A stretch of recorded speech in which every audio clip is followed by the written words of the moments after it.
Lo que acabamos de vivir en la Milán-San Remo 2026 no ha sido una victoria más. Ha sido uno de esos días que terminan marcando una época, porque durante años había una historia que se repetía cada primavera. Tadej Pogačar dominaba el ciclismo mundial, pero había una carrera que siempre se le escapaba, la clasiquísima, la carrera más imprevisible del calendario, la más larga, la más traicionera, y también la que parecía resistirse una y otra vez al campeón esloveno. Pero hoy todo eso ha cambiado. Hoy Pogačar ha ganado San Remo, y lo ha hecho de la única forma posible para conquistar esta carrera, atacando, insistiendo y rompiendo la carrera desde lejos. Pero para entender realmente lo que pasó en la Vía Roma hay que volver mucho más atrás, porque la Milán-San Remo 2026 empezó como empiezan muchas veces estas carreras, con ataques constantes desde el inicio, intentos de fuga, un grupo de escapados que consiguió abrir hueco mientras el pelotón mantenía el control. Durante gran parte del día la carrera pareció entrar en ese ritmo engañoso que tantas veces vemos aquí. Todo parece tranquilo, pero en realidad todo se está preparando para la explosión final. La fuga llegó a tener casi 7 minutos de ventaja, mientras los equipos de los favoritos vigilaban desde atrás. Alpecin controlaba, UAE observaba, y poco a poco el desgaste empezaba a hacer su trabajo, porque San Remo no se gana solo con fuerza, se gana llegando al final con las piernas justas, pero con la cabeza fría. Y entonces empezó a cambiar todo, porque cuando la carrera se acercaba a los Capi, ese tramo previo a la Cipressa donde la colocación lo es todo, los equipos empezaron a acelerar. El pelotón se estiró, los favoritos aparecieron en cabeza, y la sensación empezó a ser clara. Se acercaba el momento de la verdad. Pero justo cuando todo se preparaba para la Cipressa, la carrera dio un giro inesperado. Uno que pudo cambiarlo absolutamente todo. Porque Tadej Pogačar se fue al suelo. Una caída que en cualquier otra situación podría haber acabado con sus opciones. Un golpe, un momento de incertidumbre, un instante en el que parecía que la historia de esta carrera iba a repetirse otra vez. Pero ahí es donde se ven los campeones. Porque Pogačar se levantó, se subió a la bicicleta y en lugar de correr a la defensiva, tomó una decisión: atacar, y hacerlo donde nadie esperaba, en la Cipressa. Pero lo que pocos imaginaban en ese momento es que antes de ese ataque iba a aparecer un nombre clave en toda la historia. Un corredor que no levantó los brazos en meta, pero sin el cual esta victoria quizá no habría sido posible. Isaac del Toro. Y lo que hizo el mexicano en la Cipressa fue el momento en el que la carrera empezó a romperse de verdad.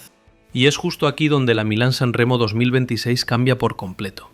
Porque cuando el pelotón llegó a la Cipressa, la tensión ya era máxima. Los equipos peleaban por la colocación, los favoritos aparecían en cabeza, y todo el mundo sabía que el momento decisivo estaba cerca. Pero antes del ataque de Pogačar, pasó algo fundamental. Isaac del Toro tomó la cabeza del pelotón. El mexicano apareció en el momento exacto y empezó a imponer un ritmo brutal. No fue un simple relevo, fue uno de esos movimientos que cambian la carrera sin necesidad de atacar. Un ritmo constante, asfixiante, capaz de empezar a romper el grupo poco a poco. Los corredores empezaron a quedarse, el pelotón dejó de ser un pelotón, y de repente la carrera ya no era un grupo de 100 ciclistas, era una lucha entre los mejores.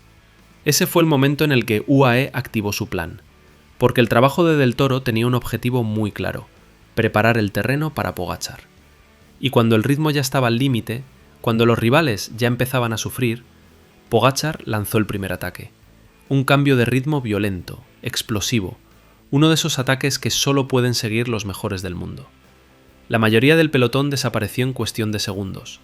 Solo 2 corredores resistieron: Mathieu van der Poel, Tom Pidcock.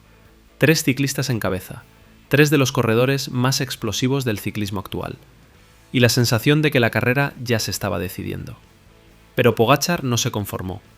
En esa misma subida volvió a atacar, una vez y otra, buscando abrir hueco, buscando romper definitivamente la resistencia de sus rivales.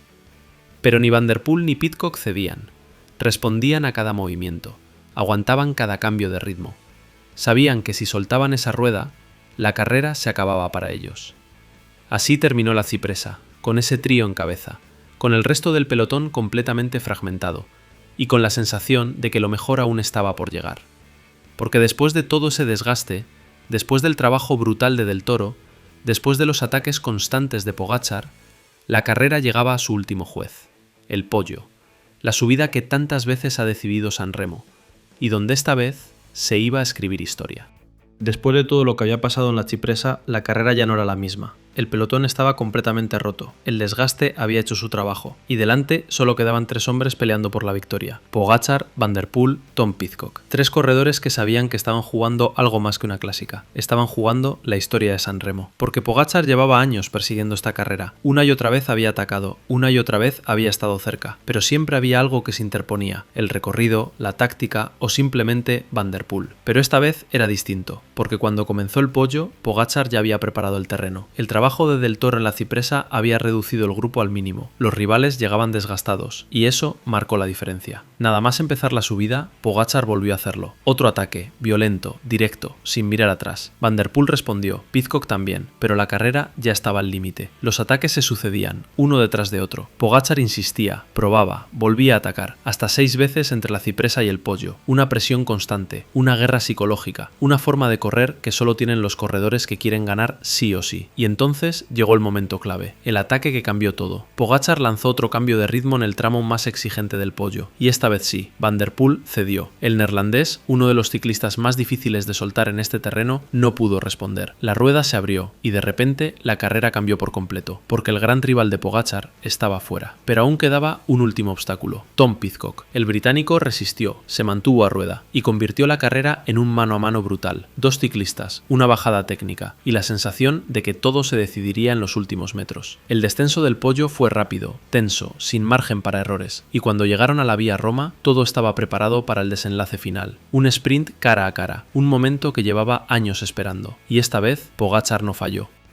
Y así llegamos al último acto de esta Milán-San Remo. Después de casi 300 kilómetros de carrera, después de ataques, caídas, desgaste y una batalla brutal en la cipresa y el Poggio, todo se decidió como tantas veces en esta clásica, en la Vía Roma. 2 corredores, 2 estilos completamente distintos. Tom Pidcock, explosivo, técnico, siempre peligroso en finales de este tipo. Y Tadej Pogačar, el hombre que llevaba años persiguiendo esta carrera. El descenso del Poggio había sido tenso, cada curva al límite, cada metro jugándose todo, pero ninguno consiguió abrir hueco, así que el desenlace fue inevitable, un sprint cara a cara. Y ahí, en ese momento que llevaba años esperando, Pogačar lo hizo. Lanzó el sprint, apretó los dientes y cruzó la línea de meta levantando los brazos. Tadej Pogačar ganaba por fin la Milán-San Remo, la clasiquísima, el monumento que se le resistía, el que muchos decían que no encajaba con sus características, y sin embargo lo conquistó a su manera, atacando, insistiendo, rompiendo la carrera desde lejos. Pero esta victoria no se entiende sin el contexto, porque Pogačar no ganó esperando, ganó atacando una y otra vez. 6 ataques entre la cipresa y el Poggio, una caída previa, y aún así la determinación intacta. Eso es lo que diferencia a los campeones del resto. Pero también hay que hablar de lo que pasó antes, porque detrás de ese ataque final hubo un trabajo clave, el de Isaac Del Toro. El mexicano fue quien impuso el ritmo decisivo en la cipresa, el que seleccionó el grupo, el que dejó a los rivales al límite antes del ataque de su líder. Un trabajo de gregario, pero uno de esos trabajos que cambian carreras, porque cuando Pogačar atacó, el daño ya estaba hecho. Y así terminó una de las ediciones más espectaculares de los últimos años. Una carrera que no solo nos dejó un ganador, nos dejó un momento histórico, porque Pogačar ha cerrado por fin una de las pocas cuentas pendientes de su carrera. Y ahora la pregunta es inevitable. ¿Estamos viendo el inicio de una nueva etapa todavía más dominante del esloveno? ¿O veremos la respuesta de Van der Poel en las próximas clásicas? Te leo en comentarios. Si te ha gustado el vídeo, dale like, suscríbete al canal para más análisis y noticias del ciclismo y activa la campanita, porque lo que viene en esta temporada promete mucho. Nos vemos en el siguiente vídeo.